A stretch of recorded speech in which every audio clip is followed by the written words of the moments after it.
Muy buenas tardes, bienvenidos un día más a Todo es Geopolítica, bienvenidos al programa en el que les contamos, repasamos y analizamos todo lo que está pasando en el tablero geopolítico con el foco puesto en Berlín en estas conversaciones de paz sobre Ucrania en un momento en el que Donald Trump sigue apretando, sigue presionando para que Ucrania ceda el Donbass y en un momento en el que precisamente Ucrania es protagonista, renuncia a entrar en la OTAN. Es el último movimiento por parte de un Zelensky que, por cierto, también se abre a elecciones. Enseguida vamos a contarles las últimas horas en este sentido, vamos a contarles cómo está la situación en torno a Venezuela con Rusia, que está presionando precisamente a Estados Unidos, sigue apoyando a Venezuela, sigue apoyando a Maduro en un momento en el que vamos a mirar a lo que es sin duda una de las noticias del día de hoy, el fallecimiento de Rob Reiner y de su esposa, algo que por cierto en Estados Unidos ya se está investigando como un homicidio, y con la primera reacción por parte de Donald Trump. El presidente de Estados Unidos acaba de publicar un mensaje en Truth Social. Dice literalmente: anoche ocurrió algo muy triste en Hollywood. Rob Reiner, un director de cine y comediante torturado y en apuros, pero que en su día fue un gran talento, falleció junto con su esposa Michelle, supuestamente, dice Trump, debido a la ira que causó a otros con su masiva, inflexible e incurable aflicción por una enfermedad paralizante conocida como síndrome de trastorno de Trump, a veces llamado SDT. Dice Trump en su mensaje: era conocido por volver loco a la gente con su obsesión desenfrenada por el presidente Donald J. Trump, y su evidente paranoia alcanzó nuevas cotas a medida que la administración Trump superaba todos los objetivos y expectativas de grandeza y cualidad de oro de Estados Unidos, acercándose quizás como nunca antes. Que Rob y Michelle descansen en paz. Este es precisamente el mensaje que acaba de publicar Donald Trump en Truth Social, hablando de este fallecimiento, de este asesinato de Rob Reiner y de su esposa. Dice, bueno, pues que este cineasta tenía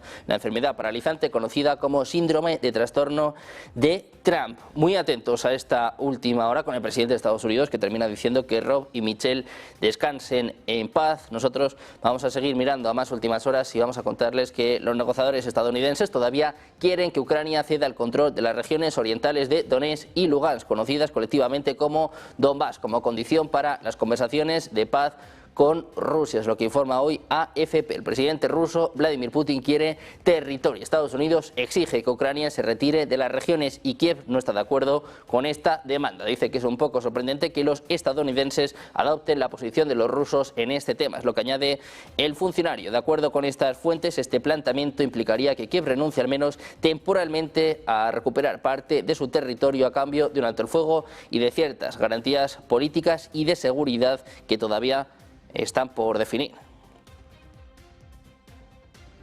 Pendientes de estas negociaciones de paz, vamos a mirar a precisamente movimientos por parte de Zelensky, y es que Ucrania renuncia a entrar en la OTAN a cambio de garantías de seguridad occidentales como compromiso para poner fin a la guerra con Rusia. Es lo que señalaba el presidente ucraniano Volodymyr Zelensky antes de comenzar estas conversaciones de paz en Berlín. Con este cambio cumplía uno de los objetivos bélicos de Rusia, que desde luego se mantiene todavía firme en su negativa a ceder ante Ucrania. Las garantías de seguridad apuntan a que se mantenga alejada de la OTAN y es una de las exigencias fundamentales de Rusia en el proceso por alcanzar el fin del conflicto con Kiev, y además es un objeto de debate especial, es lo que apuntaba el portavoz del Kremlin, Dmitry Peskov. También pendientes de Venezuela, les contamos que Rusia apoya ante la presión política y el chantaje militar de Estados Unidos a Nicolás Maduro. Es lo que apuntaba el director del Departamento de América Latina del Ministerio de Exteriores rusos. En un evento celebrado en Moscú decía que en estos días expresa su solidaridad con el pueblo venezolano y confirma el apoyo de la política del gobierno de Nicolás Maduro, dirigida a defender los intereses nacionales y la soberanía de la patria. Es lo que apuntaba el diplomático ruso. Destacaba que Venezuela, aliado tradicional de Rusia en el Caribe, en estos momentos está sometida a una presión política y un chantaje militar directos. Pendientes de todos estos asuntos en una semana que va a estar marcada por estas conversaciones de paz en Ucrania con el presidente de Estados Unidos, que quiere una paz antes de Navidad. Vamos a analizar todos estos temas, como siempre, con los mejores expertos. Hoy contamos con Adrián Zelaya, presidente de EK Group. ¿Qué tal, Adrián? Muy buenas tardes. Hola, ¿qué tal? Buenas tardes. Encantado de estar con vosotros, con Cristian y con José Luis también. Tenemos precisamente a José Luis Orella, profesor de Historia Contemporánea en la Universidad CEU San Pablo. ¿Qué tal, José Luis?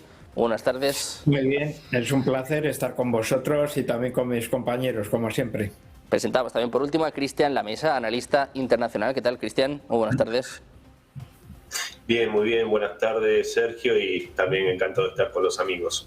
Bueno, pues encantados de teneros a los tres por aquí en un día con muchos asuntos que tratar, un día en el que la mirada está puesta en Berlín, en estas negociaciones de paz y en un momento en el que Estados Unidos, en el que Donald Trump sigue insistiendo. Rusia ya dejó claro que el Donbass es suyo, dice que históricamente es su territorio y Trump, bueno, pues parece que está apuntando en la misma dirección, sigue presionando a Ucrania para que ceda el Donbass. Cristian, te quiero preguntar por esto, ¿cómo ves estas negociaciones de paz en Berlín? Yo creo que van en el mismo sentido que desde el comienzo de la administración Trump, la primera llamada telefónica entre los dos mandatarios de Rusia y de Estados Unidos, y la brillante actuación de Steve Witkoff, que creo que ya lo he dicho en algunas oportunidades, se ha revelado como un magnífico negociador y un diplomático. Creo que es también un detalle no poco importante la ausencia de Marco Rubio. En Moscú, ahora en Berlín, yo creo que eso también es una señal interesante a la que tenemos que prestarle atención y esto obviamente no hace más que plasmar la realidad en el campo de batalla, lo que es una pena que también se comentaba, tal vez después profundicemos un poco más, pero esto que dijo Zelensky, que bueno, renunciaban a la OTAN, ¿cuánto tiempo y cuánta sangre perdida por algo que desde el comienzo se sabía que era inadmisible para Rusia por motivos lógicos, motivos de seguridad, que gracias a Dios el presidente Trump entiende y contempla?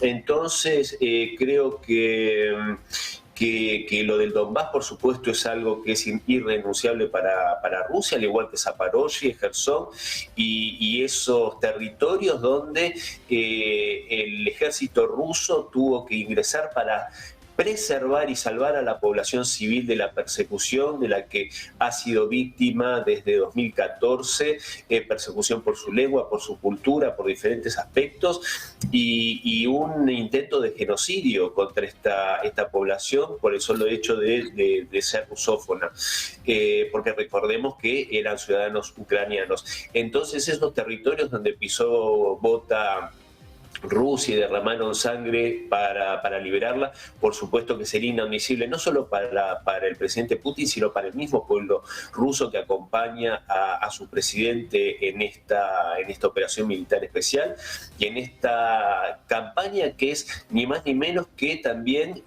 anticiparse y preservar la integridad del país frente a futuras agresiones por parte de la OTAN, esta expansión que tenía en mente, esa invitación que ya se había hecho, recordémoslo, en 2008, no solo a Ucrania, sino a Georgia, y creo que esto es ni más ni menos que tratar de liberar al país de esa amenaza de una vez y para siempre. Por eso el presidente Putin habla de esto de solucionar las causas profundas que llevaron y la raíz que llevó a este conflicto y no como también mencionaba en las últimas horas, una tregua artificial.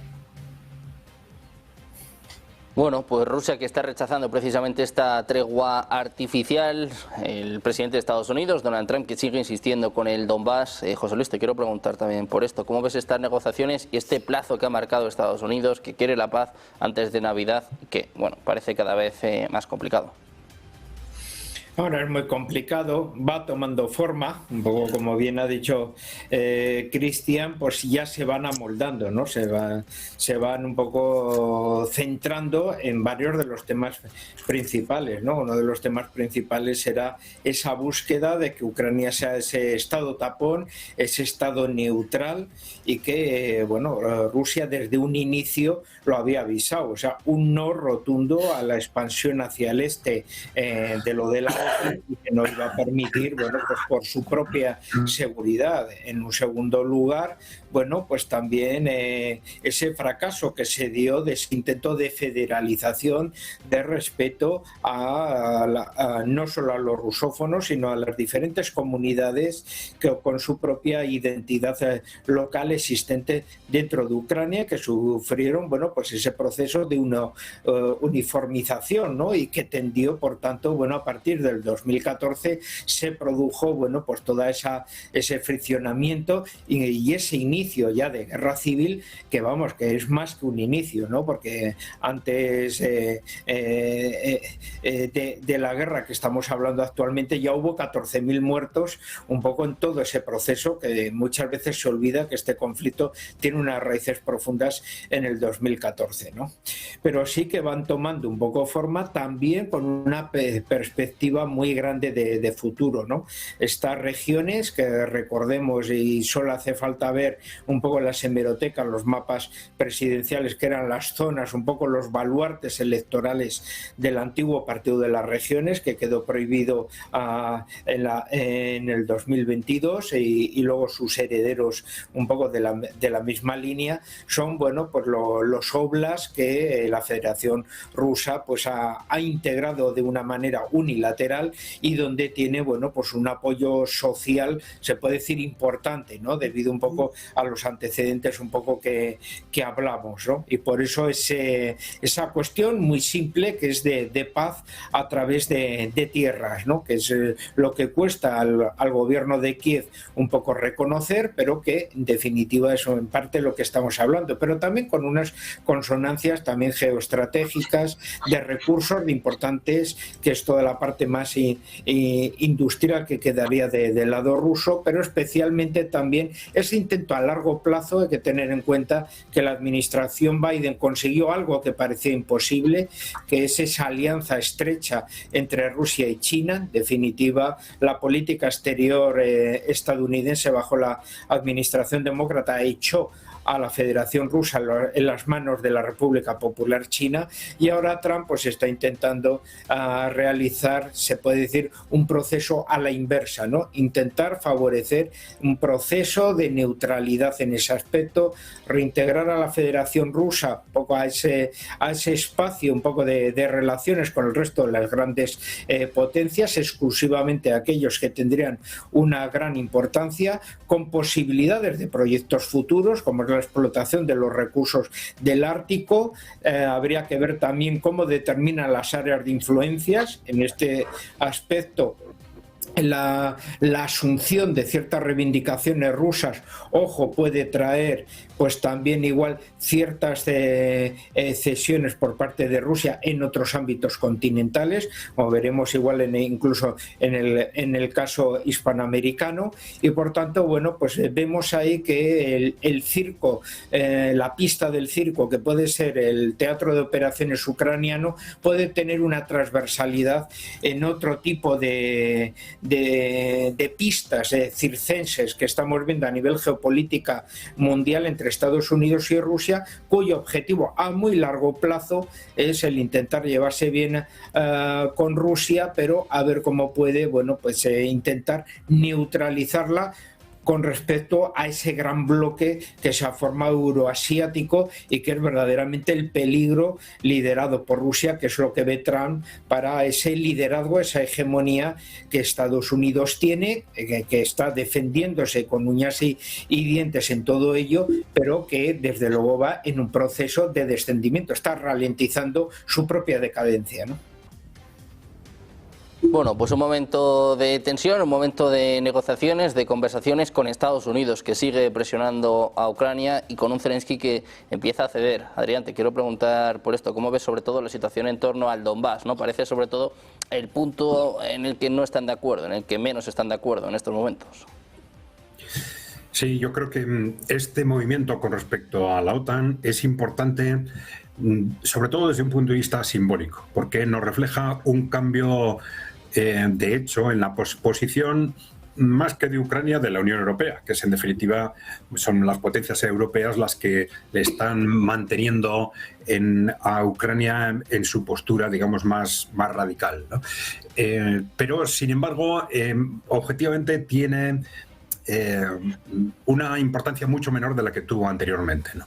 Es decir, efectivamente el desplazamiento de la OTAN hacia el este fue un tema crucial para el agravamiento progresivo de las tensiones entre el occidente europeo, entre el occidente en general y Rusia.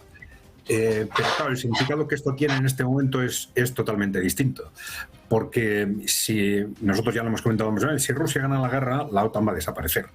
Y esto Rusia lo sabe. Es decir, la victoria de Rusia va a implicar inmediatamente esa renegociación del marco estratégico de seguridad en Europa. Esto es incompatible con una OTAN cuya finalidad es cercar y someter a Rusia. Por tanto, la OTAN, al menos en su configuración actual, por lo menos va a desaparecer, ¿no? Esto quiere decir que el compromiso de no pertenecer a la OTAN cara al futuro, claro, depende de qué contexto nos encontremos a partir de ahora, pero puede no significar absolutamente nada, ¿no? En realidad, lo más importante es, por un lado, los territorios, es decir, qué territorios se incorporan a la Federación Rusa, que es lo que tú me comentabas, pero más importante que esto es el futuro institucional del resto de Ucrania y ese marco de seguridad estratégico a nivel europeo, ¿no? Bueno, vamos a ver, yo creo que en estas cuestiones de fondo las posiciones están todavía demasiado distantes, ¿no? Va a ser difícil que en esta ronda se termine llegando a un acuerdo, aunque ese inicio de flexibilización nos indica algo, nos indica que las potencias europeas quizás han empezado a pensar que no tienen tiempo. Es decir, estaban siguiendo durante el último año una estrategia temporal. Saben que no pueden hacer frente directamente a Rusia, no quieren bajo ningún precio aceptar la victoria rusa en Ucrania, necesitaban implicar a un Estados Unidos que con la presidencia de Trump no quiere implicarse. Entonces, su única estrategia era ya ganar tiempo. Ya olvidado también las estrategias de escalada anteriores, ¿no? Su estrategia es ganar tiempo, o ha sido ganar durante estos meses, ganar tiempo hasta que se produzca un cambio político en Estados Unidos, ya sea a partir de las elecciones del año que viene o en las nuevas elecciones presidenciales, y que a partir de ese momento sí pudieran implicar a Estados Unidos en el combate contra Rusia, ¿no? Pero claro, seguramente por la evolución de los combates en la línea del frente se están dando cuenta de que por mucho que se resistan hasta el final o que obliguen a Ucrania a resistirse hasta el final, no va a dar tiempo, y que esa derrota sea total dentro de 3 o dentro de 6 meses puede ser mucho peor que llegar a un acuerdo ahora, aunque sea una derrota que no pueden evitar, ¿no? Y yo creo que es ese cálculo de tiempo el que les está llevando a empezar a replantearse esas posiciones tan cerradas y a ceder esta cesión, al menos conceptual, en cuanto a la pertenencia a la OTAN. Yo creo que reflejan esto mismo. Si en este momento, ya digo, las posiciones de fondo sobre el resto de los temas son todavía demasiado distantes, incluso psicológicamente a los líderes europeos, a los líderes del establishment europeo y norteamericano, no les va a ser fácil adaptarse a lo que es realmente la situación de un día para otro. Esto es un primer paso, pero seguramente van a necesitar meses para hacerse a la realidad de lo que tienen que aceptar, y mientras tanto los avances de las tropas rusas sobre el terreno son los que les van a probablemente a visualizar esa necesidad de llegar a un acuerdo, esa, digamos, imposibilidad de jugar a prolongar la guerra, porque al final, de una forma u otra, seguramente todo se va a acabar decidiendo en un plazo de meses. Bueno, pues un momento importante para Ucrania, un momento para tomar decisiones y, bueno, pues precisamente estamos comentando alguna de ellas. Cristian, te quiero preguntar por esta renuncia a la OTAN con un Zelensky, bueno, pues que proponía poner esto en papel, ¿no? Ponerlo en blanco sobre negro y, bueno, pues renunciar oficialmente a la OTAN. Claro, entiendo que Rusia dirá que en ningún momento esto ha estado en juego, ¿no? No sé si es realmente una concesión o no. Quiero saber cómo lo valoras tú. Sí, a ver, Zelensky está tratando de tomar cualquier posibilidad, de cualquier herramienta que tenga a mano, como para dilatar, ya sea que en realidad el tiempo juega a favor de Rusia, pero este hombre quiere dilatar todo con estos argumentos de un cese al fuego, una tregua, convoco elecciones, pero como si fuera una concesión a Donald Trump, pero exigiendo que le pida a Rusia, que le exija a Rusia que haga un cese al fuego. Entonces, toda una serie de cuestiones dilatorias que en definitiva, como yo decía en el bloque anterior, lo único que está haciendo es cada vez costar más sangre, especialmente del pueblo ucraniano. Y por supuesto, como vos muy bien decías, es una concesión que no es una concesión en sí, porque de hecho es algo que nunca hubiese admitido Rusia, entonces es muy relativo. Que lo quiera pintar como una concesión, bueno, esas son sus ilusiones. Lo que creo que sí es bien interesante es que del otro lado de estos negociadores de Witkoff y Kushner, que se sumó desde la última reunión en Moscú, sí hay una visión clara de cuál es la salida de este tema. El imponer el llamado a elecciones, ya que hay que recordar que hace más de 1 año y medio que está ocupando un cargo caducado, que la misma constitución ucraniana define esto y que es un usurpador en definitiva del cargo. Entonces me parece que es auspicioso y también, como ya lo hemos hablado en otras oportunidades, estos escándalos de corrupción, que por supuesto no es casual que se destapen ahora, con colaboración del FBI, etcétera, yo creo que todo eso está sobre la mesa y también la posibilidad de que este hombre pueda tener una salida con toda esa fortuna que se sabe, mala vida, y que por ahora no pague consecuencias de eso. Porque en definitiva creo yo que para Donald Trump lo prioritario es que se resuelva esta situación y poder iniciar una alianza, cooperación, sociedad con Rusia, ya veremos el nombre que se le pone, que creo que es algo, repito, prioritario para Donald Trump, para su programa, para la industrialización de los Estados Unidos, y es también algo que inquieta mucho a las élites globalistas europeas y que por supuesto ahí está de vuelta este componente que busca embarrar la cancha. Así que, y también por esto, y con esto cierro, dado que las negociaciones yo creo que van con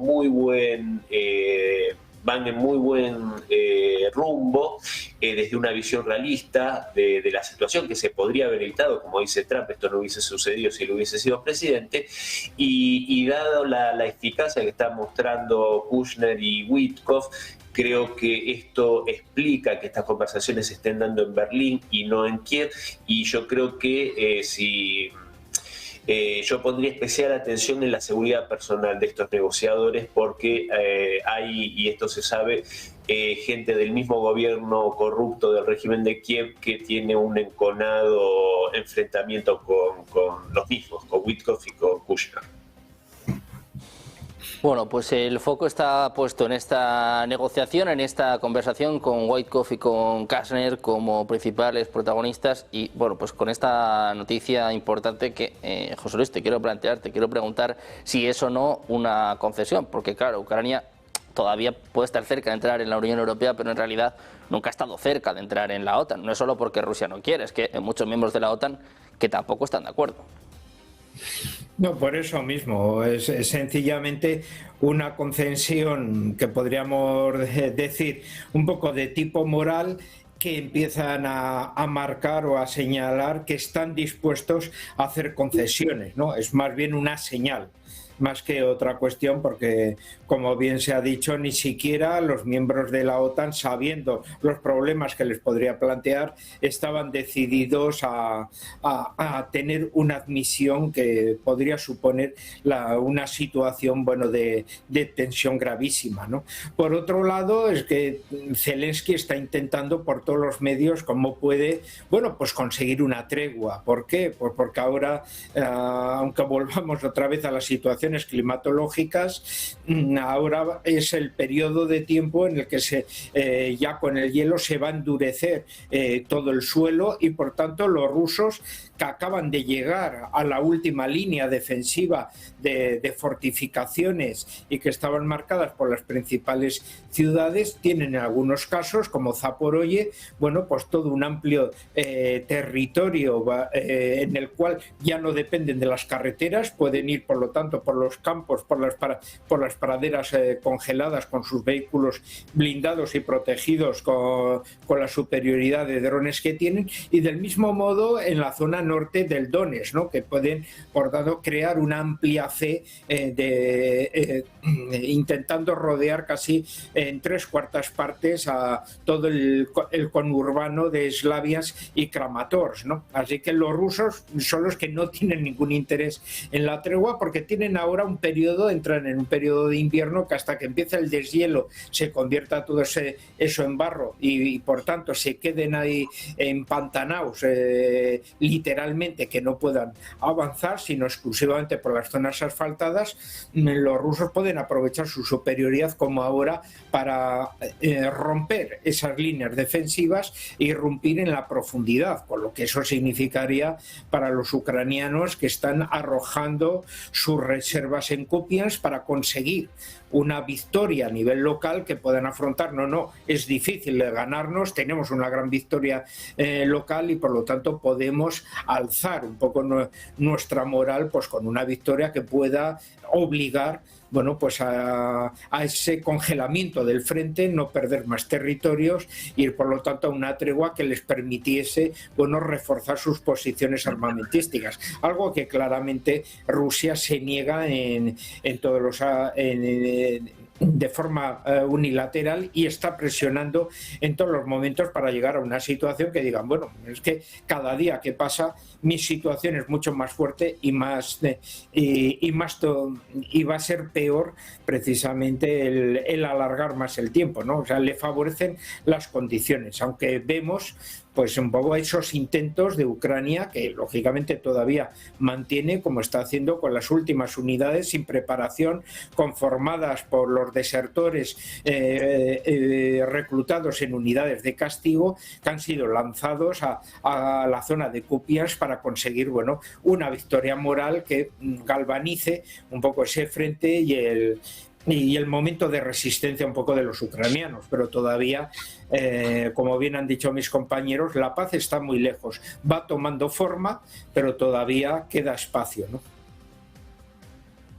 Bueno, pues pendientes de este camino hacia la paz, con el foco puesto en estas negociaciones en Ucrania, vamos a ver rápidamente últimas horas importantes también, en este caso, en España. Vamos a mirar a Tarragona. Les contamos que han elevado a roja la alerta por lluvias torrenciales y están enviando un SOS a los móviles de 3 comarcas. La Agencia Estatal de Meteorología ha elevado de naranja a roja la alerta por lluvias torrenciales en el prelitoral sur de Tarragona por acumulados de más de 180 milímetros en 12 horas en el Priorat. Además, la Generalitat ha enviado una alerta SOS a los teléfonos móviles en las comarcas tarraconenses del Priorat, Baix Camp y Ribera del Ebro, en el sur de Cataluña, por peligro ante estas intensas lluvias que en algunos puntos pueden acumular más de 200 litros de agua por metro cuadrado en 24 horas. La borrasca Emilia mantiene este lunes una situación de inestabilidad en la mayor parte del país, con lluvias generalizadas que podrán ser fuertes, muy fuertes y persistentes en el este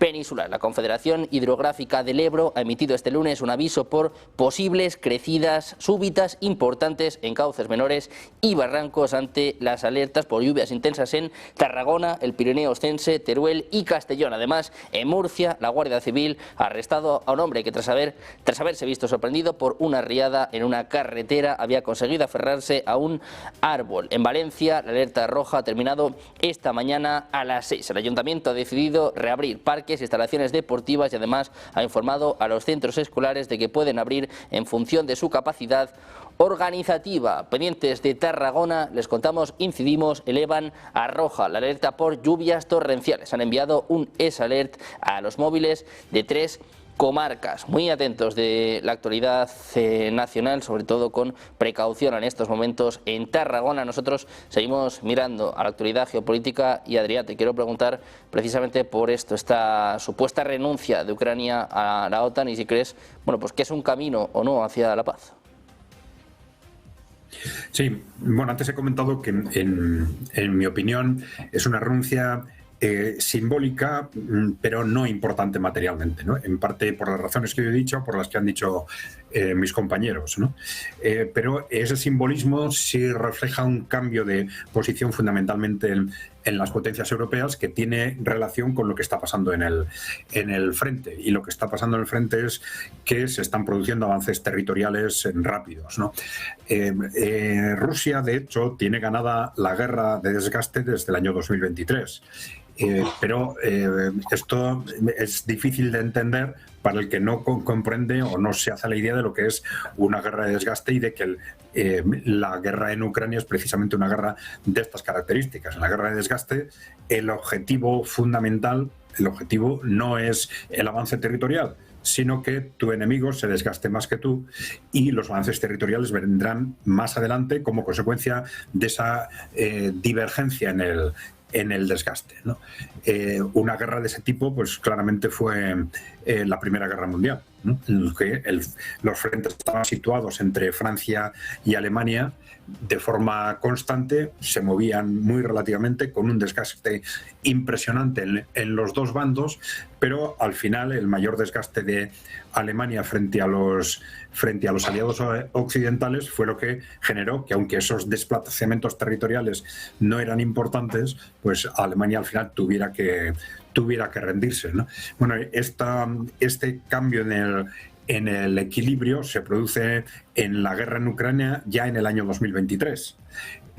Si Ucrania hubiera sido un país autónomo independiente, ya en aquel momento, porque ya sabemos que lo intentó hacer en el propio 2022, llegar a un acuerdo con Rusia, y las potencias occidentales fueron las que dijeron no, continúa adelante, que nosotros te apoyaremos. En el año 2023 se ve con absoluta claridad que Rusia ya tiene ganada la guerra de desgaste, y Ucrania, si hubiera sido un país independiente, se hubiera rendido en ese momento, pero las potencias europeas le dijeron que no, tampoco, continúa adelante, que esto hay que seguirlo hasta el final, como se suele decir, hasta el último ucraniano. Pero bueno, era cuestión ya de tiempo que ese desgaste, que ha ido llevando a un reforzamiento continuo del ejército ruso y a un debilitamiento creciente del ejército ucraniano, que se empezara a trasladar a avances territoriales. Y esos avances territoriales ya están haciendo cada vez más difícil que las potencias occidentales, las potencias europeas y el establishment europeo se engañe a sí mismo y engañe a la opinión pública, ¿no? Es decir, es que algo cada vez más evidente que esa guerra está perdida, ¿no? Algo que en realidad los gobiernos, el establishment y los ejércitos ya saben, digo, desde hace 2 años, pero ese carácter de guerra de desgaste les permitía de alguna forma ocultarlo, ¿no? Bueno, ahora el ejército ruso está avanzando a todo lo largo del frente, con la excepción, eso sí, que ya ha mencionado José Luis, de Kupiansk. El que el ejército ruso esté avanzando a todo lo largo del frente no quiere decir que el ejército ucraniano no tenga posibilidades de hacer daño en puntos concretos. Porque, claro, el frente es larguísimo, son más de 1000 kilómetros, y Ucrania siempre tiene la posibilidad de concentrar fuerzas en un punto concreto para conseguir algún tipo de logro territorial que tenga al menos algún interés desde el punto de vista publicitario. Y Ucrania durante estos años, lamentablemente, nos ha enseñado esa repetición de la estrategia publicitaria destinada a sacrificar recursos y hombres si es necesario para mejorar la imagen ante un proceso negociador, por ejemplo, ¿no? Y en esta situación nos encontramos en Kupiansk. El sacrificio que está haciendo Ucrania es enorme, las pérdidas que está teniendo son impresionantes para conseguir estos avances, en los que está implicando ya a las reservas ordinarias, que parece que no tiene, sino incluso a batallones de los servicios de seguridad del país, ¿no? Para reforzar esos avances en Kupiansk, que le permitan quizás en las actuales negociaciones tener una mejor posición de imagen, aunque se sabe que esto no altera en absoluto esa dinámica estructural de la guerra, que está llevando, ya digo, avances territoriales de Rusia en todo el resto del frente. En el sur, en Zaporilla, muy rápidamente, es que ya están avanzando por detrás de lo que eran las líneas fundamental de Ucrania, pues en un camino que les lleva hacia Zaporizhia, después probablemente hacia Gerson y hacia Odessa, ¿no? Pero también están avanzando en el Donbass en un camino que en su momento, dependiendo del ritmo y los objetivos que quieran establecer Rusia y de la velocidad del desgaste y del colapso ucraniano, les llevará a tomar también Kramatorsk y Slaviansk, ¿no? Bueno, esta es la situación de hecho, y esto es lo que de una forma u otra va a marcar el ritmo de esa negociación. Y efectivamente esta cesión con respecto a la pertenencia a la OTAN no tiene una gran importancia, pero sí nos está revelando que los países europeos de alguna forma se están empezando a reposicionar, ¿no? Bueno, pues muy pendientes de estos movimientos en torno a la OTAN, de los líderes europeos que siguen reunidos en el día de hoy en Berlín. También, bueno, pues de alguna forma atónitos ante estas presiones, estas humillaciones también por parte de Donald Trump. Vamos a hacer una pequeña pausa, 2 minutos, y enseguida miramos a Venezuela con Rusia apoyando a Maduro, pendientes también de lo que ha sucedido este fin de semana, desgraciadamente, con este ataque terrorista en Australia. Vamos a hacer, nada, una pequeña pausa, 2 minutos, y enseguida la información en Negocios Televisión.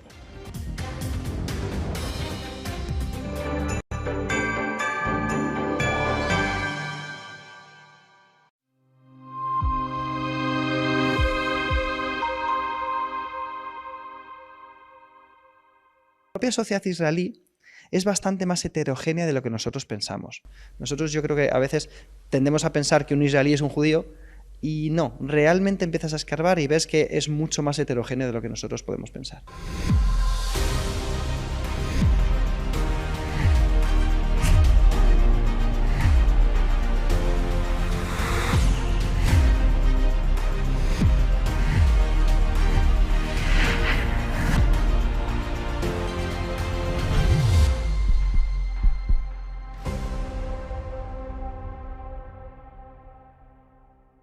La de Macron, Francia al borde del colapso, no vivía un movimiento de salida de tantas mociones de censura contra los primeros ministros que va poniendo uno detrás de otro, van cayendo. No, es que Europa crece. ¿Qué va a crecer Europa? Si lo que hace es endeudarse. Y ahora que ya tienes todo el modelo al borde del colapso y que ve la élite que la situación ahora mismo es dramática, que le está diciendo una parte de la población: vamos a las calles. Vamos a las calles. ¿Qué es lo que ya definitivamente termina por controlarlos a todos, por observarlos a todos, por tenerlos a todos en el punto de mira? El anillo de Sauron en el entorno europeo, el euro digital. A partir de ahí se define. El gobierno le está diciendo: vivimos mejor que nunca. Dicen: tú que estás en tu... Pero no nos tomes el pelo. Es que el presidente del gobierno gana poco dinero. Los cojones. Gana un dineral. Porque si gana 90.000, 100.000 euros, más un chalet de 15.000 euros, más el Falcon cuando quiere, más un helicóptero, más para ir a Benicassin, más las vacaciones en Marruecos, ¿cuánto gana la casta política? Y encima se ríen de nosotros, que gana poco el presidente del gobierno. Los cojones. ¿Cómo que gana poco?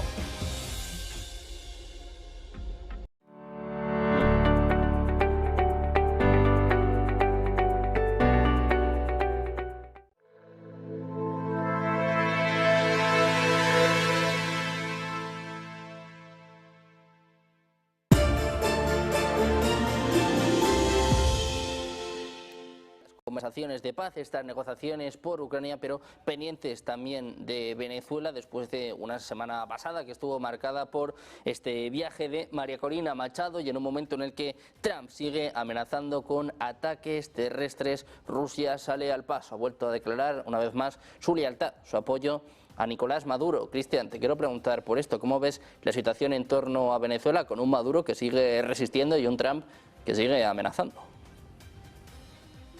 Sí, yo creo que Trump lo que está haciendo es, que ya lo hemos hablado en otras oportunidades, un ejercicio de fuerza para mostrar músculo militar en lo que él considera que es su área de influencia dentro de este mundo multipolar. Ya también lo hemos analizado, como yo creo que Donald Trump, por supuesto, que considera que Estados Unidos tiene que insertarse en este mundo multipolar como uno de los 3 grandes polos de influencia, junto con China y con Rusia. Y en este aspecto podemos recordar como los puntos que más enfatizó, incluso antes de llegar a la Casa Blanca, era hablando de Canadá como el estado número 51, Groenlandia, que yo sigo insistiendo que yo creo que lo de Groenlandia es de lo más serio y de lo que más tiene en mente Donald Trump, por eso es de lo que menos habla, y también el Canal de Panamá, México, etcétera. Y con Venezuela, por supuesto que pasa algo así. De todos modos, yo no creo que al final del día haya una intención real de Donald Trump de hacer algo en territorio venezolano, de hacer un ataque abierto, ya sea con la excusa de grupos narcos o lo que sea. Pero sí creo que esto obviamente va direccionado a una acción psicológica de hostigamiento al gobierno de Maduro y ver en qué medida puede llegar a conseguir que esta misma presión, esta misma guerra psicológica haga que grupos internos puedan envalentonarse, puedan ganar algún favor popular y pueda haber una desestabilización desde adentro. Creo que en ese sentido también dentro del mismo Partido Republicano y de los diferentes intereses que ahí conviven, es un poco una carta de cambio con el sector neoconservador, con Marco Rubio puntualmente y con otros personajes como Ted Cruz, Lindsey Graham. Y por eso lo que yo mencionaba, la ausencia de Marco Rubio en las conversaciones sobre el tema de Ucrania, que es algo que es mucho más sensible, creo yo, para Trump que este tema. O sea, decirle a los neoconservadores, bueno, hagan esto, les doy estas herramientas, si cae por sí solo, bárbaro, pero directamente yo no creo que vaya a hacer nada Donald Trump. Y respecto a la postura de Rusia, es algo que a mí por supuesto no me sorprende, porque históricamente hay que recordar que Rusia nunca abandona ni a sus socios ni a sus aliados, mucho menos a sus amigos. Así es como caracteriza el Kremlin la relación con Caracas, con el gobierno de Nicolás Maduro. Hay que recordar que esta cercanía ya se inició incluso con el gobierno de Hugo Chávez. Entonces, Rusia también con esto, ahí hay una especie de partida de ajedrez en cuanto a la influencia, que sin duda esto de las áreas de influencia también va a tener sus matices, porque por supuesto yo no creo bajo ningún punto de vista que Japón o Corea del Sur dejen de estar bajo la influencia de Estados Unidos, a pesar que Asia, sin duda, y ya lo muestra Donald Trump al prácticamente no hablar de Cuba, que él va a respetar las áreas de los otros socios, entre comillas, en este mundo multipolar. Y creo que, por supuesto, por ejemplo, Venezuela, Cuba y Nicaragua van a continuar bajo ese paraguas que implica sus fuertes relaciones históricas, especialmente con Rusia y también con China. Pues con el foco puesto en Venezuela, en esta presión sobre Nicolás Maduro, con un Trump que sigue insistiendo en estos ataques terrestres inminentes, decía eso sí, que no tenía por qué ser únicamente en Venezuela, está apuntando también a Colombia. José Luis, te quiero preguntar a ti también por esto, estas demostraciones de músculo por parte de Trump y el hecho de que Rusia y también China hayan salido al paso y hayan expresado su apoyo a Maduro. ¿Cuánto tiene que ver también, bueno, pues con estos ataques que no terminan de llegar por parte de Estados Unidos? Y desde luego, si no han llegado a corto plazo, cada vez más difícil sin el factor sorpresa que pueda desarrollarse en el futuro, ¿no? Además, porque la situación también pondría en un brete pues a otros gobiernos como el de Petro, como el propio de Lula, que han cobrado cierto distanciamiento sobre el de Maduro, pues claramente con una irrupción de tipo militar, ¿no? En lo que sería ya toda una campaña de invasión, pues claramente aprovecharían pues para pues un ataque a Estados Unidos de manera propagandística, ¿no? Así de lo que sería casi volver al siglo XIX, que en muchos casos esa política de fortaleza y teñida de agresividad que da Donald Trump, casi recuerda pues esa política del garrote de Theodore Roosevelt en su momento, ¿no? O sea, esa consideración que el Mar Caribe es ese patio trasero que debe estar bajo control estratégico de Estados Unidos en todos los ámbitos, ¿no? Como bien ha dicho Cristian, pues todo lo que es el Estrecho de Panamá, México y toda la costa de tierra firme un poco en ese ámbito, ¿no? Aunque luego, bueno, pues se pongan de acuerdo en esas áreas, ¿no? Si tú respetas Japón, yo te respeto Cuba, etcétera, un poco en ese tipo de circunstancias. Sí que la presión, tanto esa suspensión del transporte aéreo, de la imposibilidad también de la navegación, provoca un aumento de la tensión que puede favorecer, que yo creo que es un poco lo que están buscando, el que pueda haber esos golpes internos que buscando, se puede decir, una cierta amnistía y esencialmente que las Fuerzas Armadas venezolanas pues provoquen ese movimiento de descabezamiento de la figura de Maduro del régimen y se llegue pues a un proceso de transición mediante el cual, bueno, pues Venezuela pueda reintegrarse un poco a esa área, aunque económicamente, pues bueno, ya estaba viviendo de las exportaciones a Estados Unidos, pero esa visualización de una transición a unos cambios económicos, a unos cambios políticos que lleven claramente también a lo que verdaderamente les interesa, ¿no? Una explotación de los enormes recursos venezolanos por parte también de las empresas estadounidenses, porque lo que vemos casi, lo que tienen en común todos los conflictos en los cuales Donald Trump se ha metido como árbitro, entre comillas, de la paz, es al final la explotación de la paz a través de unos beneficios económicos que favorece, bueno, gran parte del mundo de las empresas estadounidenses, entre las cuales en primera línea pues están las suyas también. Así que no sabemos en qué aspecto primero funciona como presidente y en cuál funciona como empresario, pero claramente está muy marcado un poco por esas circunstancias, ¿no? O sea que ahí yo me quedaría, ¿no? Un poco en esas presiones para que la inestabilidad a nivel interno sea fuerte y creen también esa capacidad de eco en los 8 millones de venezolanos que viven en el exterior y que claramente están demandando también, bueno, unos procesos de reforma, de cambio para poder, bueno, pues volver en otro tipo de contexto político, ¿no?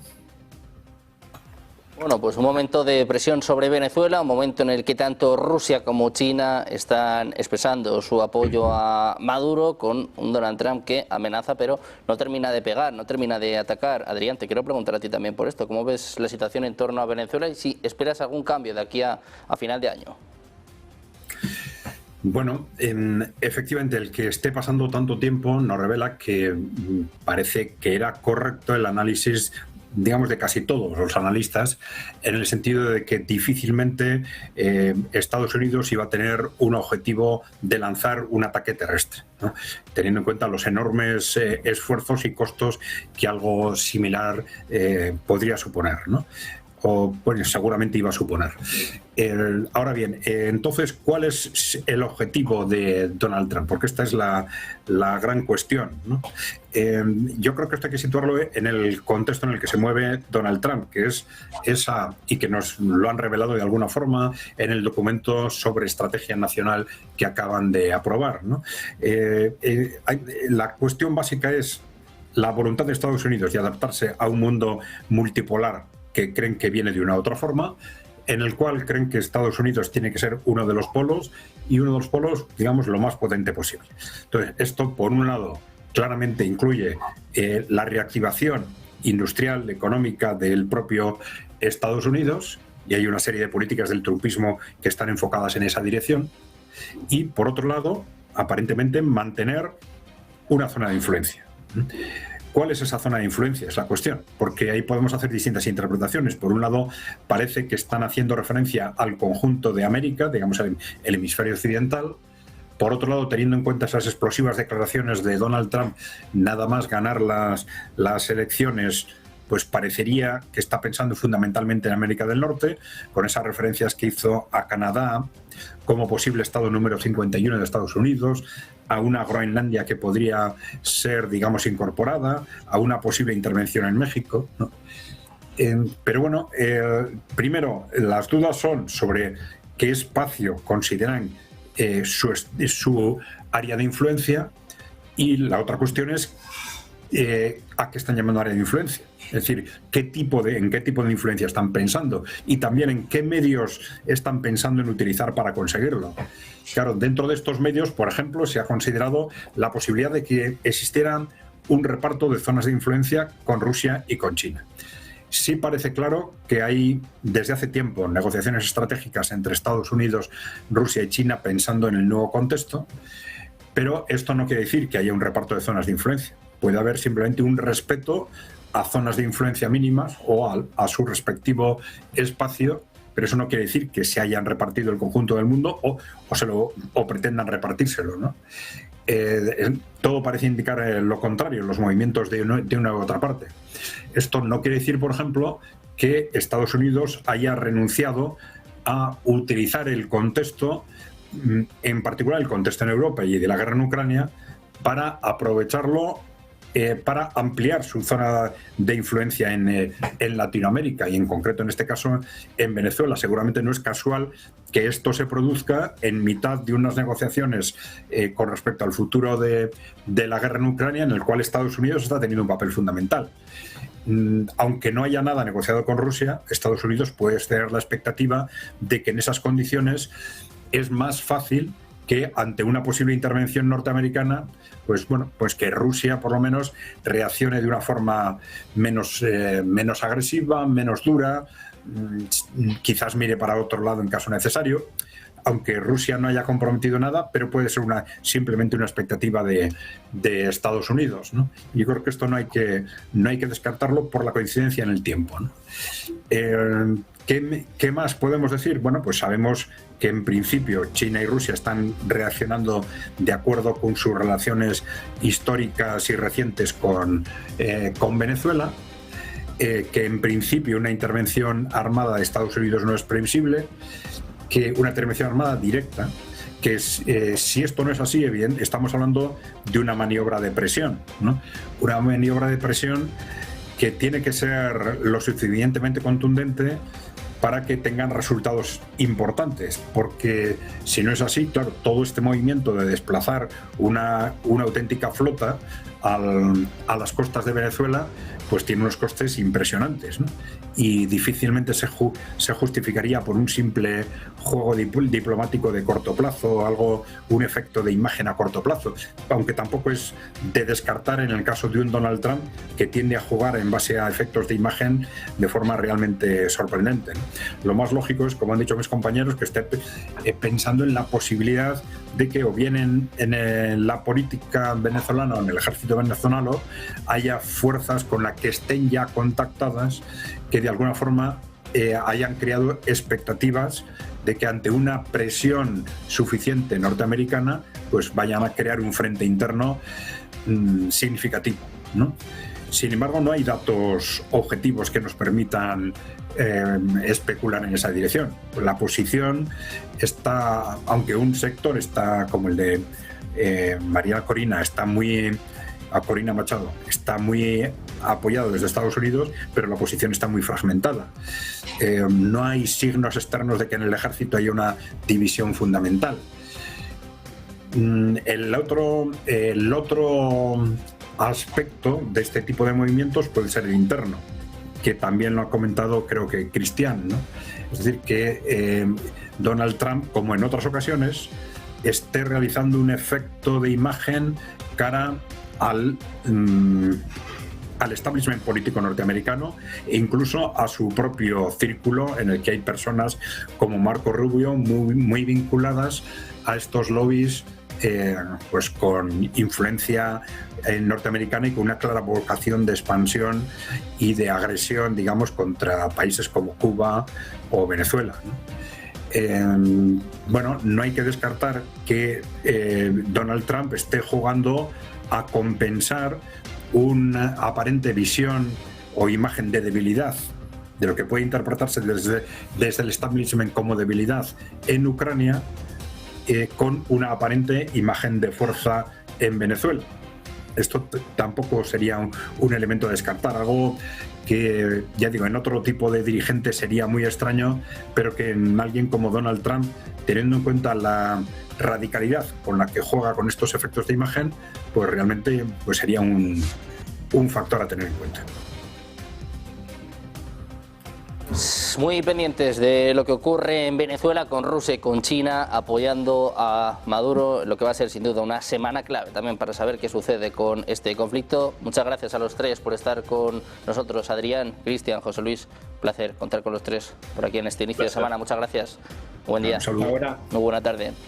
Nosotros que vamos a mirar rápidamente a últimas horas con el foco puesto en Estados Unidos y en lo que ha sido una de las noticias del día de hoy. Comenzábamos este programa comentándoles la respuesta, la reacción de Trump al asesinato de Rob Reiner, y tenemos última hora en este sentido, y es que el hijo del cineasta Nick Reiner ha sido detenido por el crimen del director de cine y su mujer. En este caso, el hijo del cineasta está bajo custodia en el departamento del sheriff del condado de Los Ángeles desde la mañana de este lunes. Nick Reiner, de 32 años, ha sido detenido por la policía como principal sospechoso de la muerte del director estadounidense Rob Reiner y de la productora Michelle Reiner. Es lo que avanza TMZ.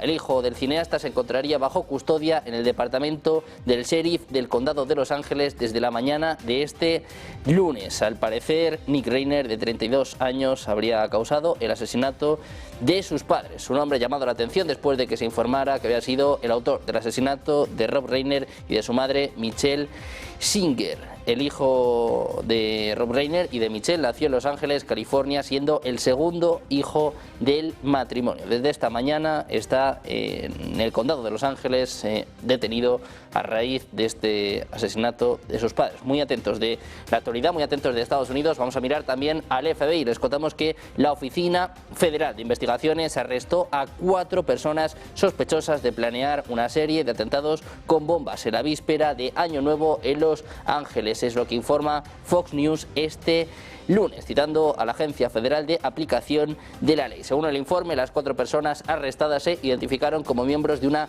rama del Frente de Liberación de la isla Tortuga, al que el FBI ha descrito como un grupo extremista motivado por una ideología pro-palestina, antipolicía y antigubernamental. El grupo presuntamente planeaba varios ataques coordinados en 5 lugares diferentes de Los Ángeles, utilizando artefactos explosivos improvisados. Según se informa, el FBI arrestó a los sospechosos en Lucerne Valley. Les acusó de conspiración y posesión de un dispositivo destructivo. La agencia reveló que arrestó a una 5ª persona presuntamente vinculada a este mismo grupo.